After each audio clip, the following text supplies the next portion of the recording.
It's Lynn Forsyth, and I'm super excited to be here as a part of the Mixed Media Mania YouTube hop. And I'm going to be showing you how I created my journal spread. I began by creating a background of torn strips of paper that I applied with one of our sponsors' product, Ranger, the multimedia mat, which is my to-go-to product when creating collages and other things. And as you can see, I'm just tearing strips of the paper. I'm kind of squishing up this tissue stock just to give it a little more added texture and dimension. So then I moved to the next step where I pulled out a jar of the Crafters Workshop white gesso, and I'm just going to dry brush it onto my background with a fan brush, not covering everything, but just kind of giving it once over to bring a bit of cohesiveness to my background. Now I did end up having to add a couple sheets to my book to put behind the pages that I was working on because I found that I was getting white gesso on all the other pages in my journal.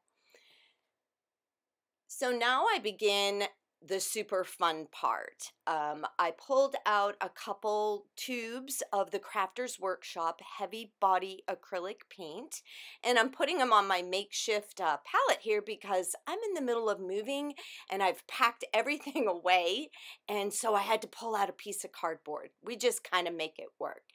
And I'm showing you here the various ArtFoamies, another one of our fabulous sponsors, that I'm going to be using in my project. So I'm brayering on some paint and I'm using it in the full color. Then I'm doing a few ghost off stamps and then I'm kind of mixing the colors together to just find that right amount of color on my page that I am happy with. So I'm going to take a little break here, and I want to say thank you to all of our fabulous sponsors who have donated some amazing prizes to this event. We have DecoArt, Brush Magazine, Ranger, who I already mentioned, Blitsy, Alumilite, Viva Las VegaStamps, UmWowStudio, the Funkie Junkie Boutique, 7 Dot Studio, I'm not sure how it's AALL and Create, Shawn Petite, Thermoweb. Now I do want to give a huge shout out to Thermoweb because I received my package from them after I had already created my videos. So I'm going to do an unboxing because there's some really super cool product that I received. And I hate to not give them the credit where credit is due. All right, you can see here that I am continuing to add color to my ArtFoamies until I get the background where I want it to be. Mixing colors, sometimes I brayer it on, sometimes I just dab my stamp into the paint that I've brayered around. I did find that brayering the ink onto my ArtFoamy stamps worked the best, but you will occasionally see me just dipping it in the paint because I was just in the zone creating and having a fabulous time creating this multi-level stamped colored background. So we have a few more sponsors that I want to mention: Mixed Media Place, Marabou, Gelli Arts, Amy Tangerine, Red Lead, iStencils, Mixed Up, Joggles.com, and one of my favorites again, ArtFoamies. So I've now taken the writer's block and added some black paint because I really wanted that script to pop a little bit more and not get lost in the color background that I had going. So just keep stamping and stamping until your heart is happy. For my next step, this was another super fun part of my art journal page. I took a jug of the Crafters Workshop, light and fluffy, and their brick stencil, and a palette knife, and just lightly applied the light and fluffy kind of randomly. I wanted it to look like I had busted through a brick wall. So I went down one side of my art journal, and then I went over to the other side to continue that same process. And something that I did to make sure that it all stayed kind of lined up was when I finished the top part of stenciling, as you see here, I would then place the bricks over the bottom of the stenciled part that I had done to keep it consistent and make it look fabulous. All right, so here we go, the coloring of my bricks. So I pulled out a couple Glimmer Glam products from Tattered Angels, and I used my pipettes to drop the color onto the stenciled bricks. And I did use two colors, and I'm trying to exactly see what the colors are that I did use. I believe it is Camel and Rustic. So I'm just randomly applying the colors on there. I did give the art journal a quick burst of spritzes of water so that it would help the product move and go down into all the little nooks and crannies that had been created by the light and fluffy. Also adding a little bit more of the rustic on the grouting so that it just looked like it was real brick. So I continued the process, moving it around with my finger, spritzing it with water until I was happy with my finished product. And you'll also notice at some point in time here that I do pick up my heat tool and I start heating and drying while I'm still dropping color, because I want what's on there to stay where it is, but I want some of the other color to go into other places. So I was really excited when I finished this because it really came out looking pretty cool, almost better than I thought it would. Now, make sure that you comment on my video and subscribe to my YouTube channel if you haven't already, because I also am going to be giving away a prize package which will include some of the products I used in my project, along with ArtFoamies, Glimmer Glam, and the Crafters Workshop. So make sure you comment and subscribe.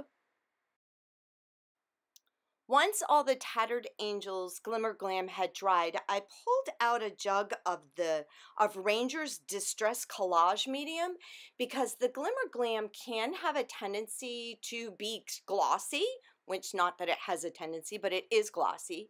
And the Distress Collage Medium is a matte, so it really tones it down. And I also ran it over the part that I had done the ArtFoamies on, because I just wanted there to be a consistency.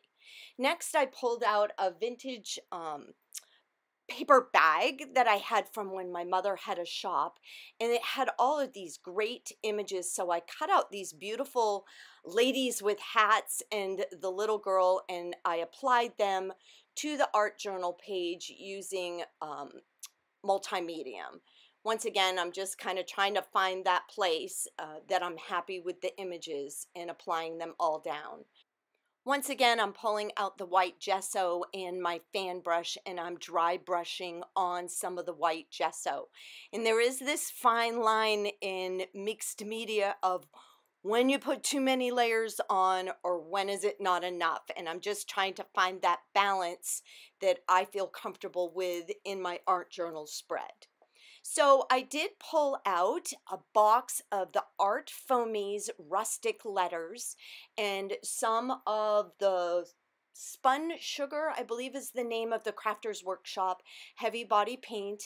And I'm just going to stamp these randomly, and I'm spelling out the word survivor.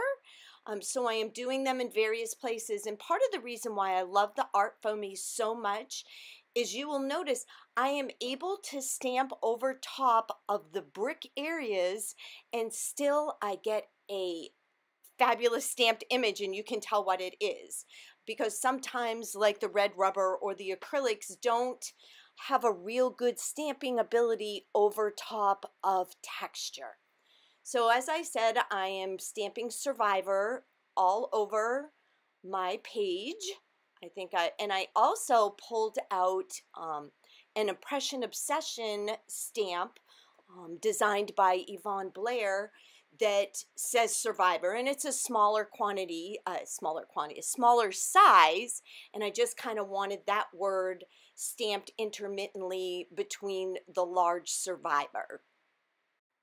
So once I had that all stamped, I was very happy with it, but at this point in time, I really struggled, because the stamp that I had chosen to use says she conquers her demons and wore her scars like wings.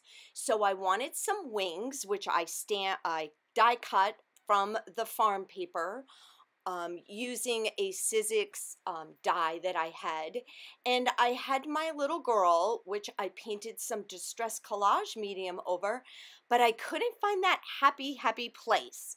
So I kind of tore everything all off and went to my stamp image, which says, once again, she conquered her demons and wore her scars like wings.